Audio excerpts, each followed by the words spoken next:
اعوذ باللہ من الشیطان الرجیم بسم اللہ الرحمن الرحیم۔ عزیز طلباء و طالبات السلام علیکم، میرا نام صوبیہ ہے اور میں آپ کے اسلامیات کی ٹیچر ہوں۔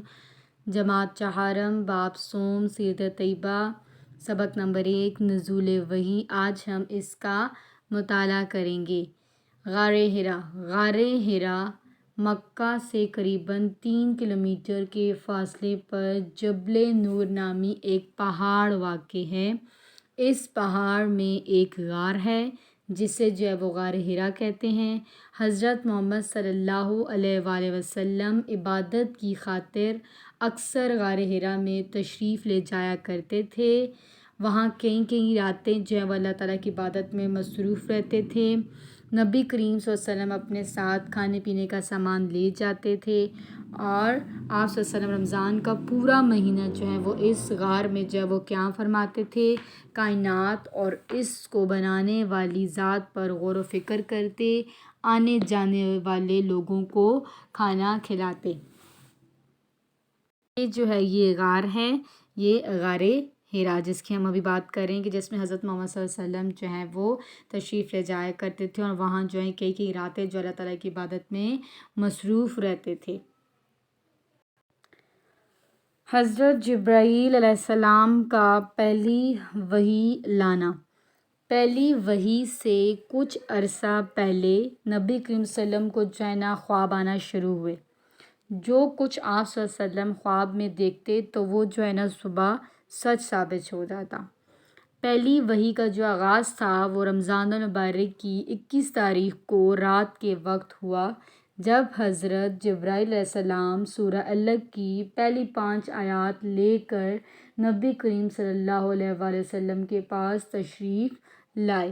اس وقت آپ صلی اللہ علیہ وسلم کی عمر تھی وہ 40 برس ہوئی، تو اللہ تعالیٰ نے آپ صلی اللہ علیہ وسلم کے پاس حضرت جبرائیل علیہ السلام کو بھیجا اور انہوں نے آپ صلی اللہ علیہ وسلم پر سورہ علق کی 5 آیات وہ پیش کیں۔ آپ صلی اللہ علیہ وسلم وہ اس وقت غار حرا میں عبادت میں مصروف تھے، جب حضرت جبرائیل علیہ السلام آئے اور کہا کہ پڑھیے۔ نبی صلی اللہ علیہ وسلم نے فرمایا کہ میں پڑھا ہوا نہیں ہوں۔ حضرت جبرائیل علیہ السلام نے آپ صلی اللہ علیہ وسلم کو پکڑ کر زور سے دبایا، پھر چھوڑ کر کہا کہ پڑھیے۔ نبی کریم صلی اللہ علیہ وسلم نے دوبارہ پھر وہی جواب دیا کہ میں پڑھا ہوا نہیں ہوں۔ تو حضرت جبرائیل علیہ السلام نے پھر آپ صلی اللہ علیہ وسلم کو پکڑ کر دبایا، پھر چھوڑ کر کہا کہ پڑھیے۔ نبی کریم صلی اللہ علیہ وسلم نے پھر کہا کہ میں پڑھا ہوا نہیں ہوں۔ حضرت جبرائیل علیہ السلام نے تیسری بار آپ صلی اللہ علیہ وسلم کو سینے سے لگا کر دبایا اور چھوڑ کر کہا، پھر سورہ علق کی وہ 5 آیت کہا، پڑھو اپنے رب کے نام سے جس نے پیدا کیا، جس نے انسان کو لوتھڑے سے پیدا کیا۔ پڑھو اور تمہارا رب وہ نہایت کریم ہے، جس نے قلم کے ذریعے سے علم سکھایا، انسان کو وہ باتیں سکھائیں جس کا اس کو علم وہ نہ تھا۔ اللہ تعالیٰ نے آپ صلی اللہ علیہ وآلہ وسلم کے پاس حضرت جبرائیل علیہ السلام کو وہ بھیجا۔ اللہ تعالیٰ کے فرشتے تھے اور اللہ تعالیٰ کا پیغام وہ نبی کا تک پہنچاتے تھے۔ انہوں نے آپ صلی اللہ علیہ وسلم پر سورہ علق کی وہ پہلی 5 آیات پیش کیں۔ وہ یہ تھی کہ اعوذ باللہ من الشیطان الرجیم بسم اللہ الرحمن الرحیم، اقرأ باسم ربک الذی خلق، خلق الانسان من علق، اقرأ وربک الاکرم، الذی علم بالقلم، علم الانسان ما لم یعلم۔ اس کا ترجمہ یہ ہے کہ اے محمد صلی اللہ علیہ وآلہ وسلم، اپنے پروردگار کا نام لے کر پڑھیے جس نے پیدا کیا، جس نے انسان کو جمے ہوئے خون سے پیدا کیا۔ پڑھیے، آپ کا پروردگار بڑا کریم ہے، جس نے قلم کے ذریعے وہ علم سکھایا اور انسان کو وہ کچھ سکھایا جو وہ نہیں جانتا تھا۔ اس طرح نبی کریم صلی اللہ علیہ وسلم پر وہ پہلی وحی کا وہ آغاز ہوا۔ چونکہ وحی کا جو آنا ہے وہ آپ صلی اللہ علیہ وسلم کے لیے ایک نئی بات تھی، اور آپ صلی اللہ علیہ وسلم پر اپنی امت کی تعلیم کا جو ہے وہ ان تک اپنی امت کی تعلیم کا بوجھ ڈال دیا گیا تھا، یعنی ان کو تعلیم دینے کا مطلب اللہ تعالیٰ کا پیغام پہنچانے کا جو بوجھ ڈال دیا گیا تھا کہ نبی جو ہیں وہ نبی کے معنی کیا ہیں یا رسول کے معنی کیا ہیں کہ وہ اللہ تعالیٰ کا پیغام جو ہے اس کے لوگوں تک وہ پہنچاتے ہیں۔ تو اس لیے آپ صلی اللہ علیہ وسلم کے جو دل کی دھڑکن تھی وہ تیز تھی، اور آپ صلی اللہ علیہ وسلم کے جسم پر جو ہے وہ کپ کپی طاری تھی۔ حضرت جبرائیل علیہ السلام کے جانے کے بعد نبی کریم صلی اللہ علیہ وسلم جو ہے وہ فوراً اپنے گھر تشریف لائے، اور اپنی زوجہ مطلب اپنی بیوی حضرت خدیجہ رضی اللہ عنہا سے فرمایا کہ مجھے جو ہے وہ چادر اڑا دو، اور کچھ دیر کے بعد آپ صلی اللہ علیہ وسلم نے حضرت خدیجہ رضی اللہ تعالیٰ عنہا کو وحی کے نزول کا سارا واقعہ سنایا۔ حضرت خدیجہ رضی اللہ تعالیٰ عنہا نے آپ صلی اللہ علیہ وسلم کو تسلی دیتے ہوئے عرض کیا کہ اللہ کی قسم اللہ تعالیٰ آپ صلی اللہ علیہ وسلم کو کبھی تنہا نہیں چھوڑے گا، یعنی اکیلا نہیں چھوڑے گا، کیونکہ آپ صلی اللہ علیہ وسلم رشتہ داروں سے اچھا سلوک کرتے ہیں، مہمانوں کی مہمان نوازی کرتے ہیں، جو ضرورت مند لوگ ہیں ان کی ضروریات پوری کرتے ہیں، غریبوں اور یتیموں اور بیواؤں کی مدد کرتے ہیں۔ اللہ تعالیٰ آپ صلی اللہ علیہ وسلم کی حفاظت کرے گا، اور آپ صلی اللہ علیہ وسلم کو ہر قسم کے نقصان سے جو ہے وہ بچائے گا۔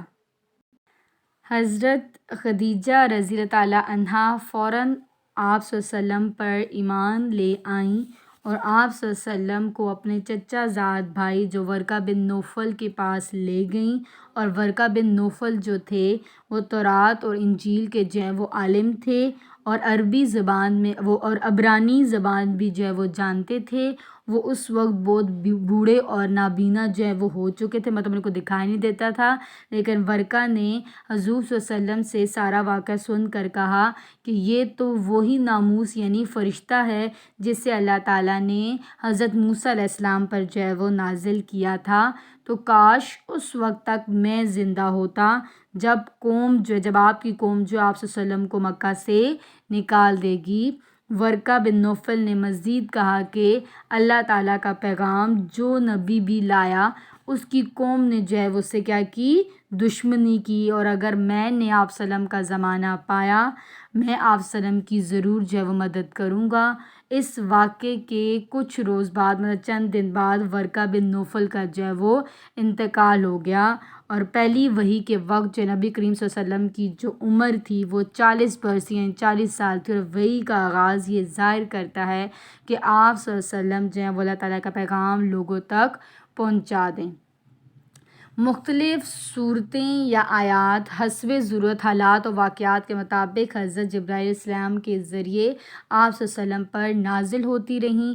جب آپ صلی اللہ علیہ وسلم مکہ سے مدینہ ہجرت فرما گئے تھے، یعنی مکہ سے مدینہ آپ نے ہجرت کی، ہجرت کا مطلب ہوتا ہے کہ اپنا گھر بار یا وطن جو ہے وہ چھوڑ کر ایک جگہ سے دوسری جگہ جو ہے جانا، جب آپ مکہ سے مدینہ ہجرت فرما گئے تو تب بھی یہ سلسلہ جو ہے یہ جاری رہا، اور تقریباً 23 سال کے عرصے میں جو پورا قرآن پاک جو تھا وہ آپ صلی اللہ علیہ وسلم پر نازل ہوا، اور آپ صلی اللہ علیہ وسلم نے وحی کے آغاز سے ہی لوگوں کو اللہ تعالیٰ کا جو پیغام ہے وہ پہنچانا شروع کر دیا۔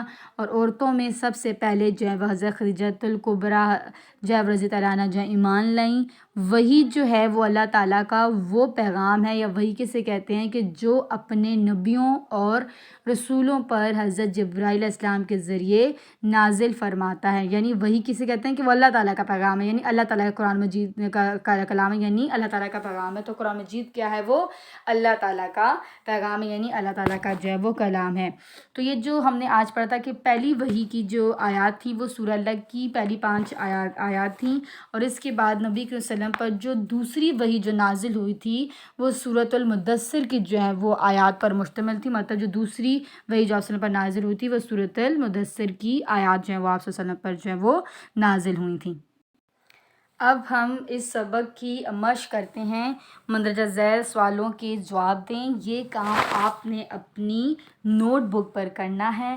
غار حرا سے کتنے کلومیٹر کے فاصلے، غار حرا جو ہے وہ مکہ سے کتنے کلومیٹر کے فاصلے پر ہے؟ تو غار حرا جو ہے وہ مکہ سے قریباً 3 کلومیٹر کے جو ہے وہ فاصلے پر ہے۔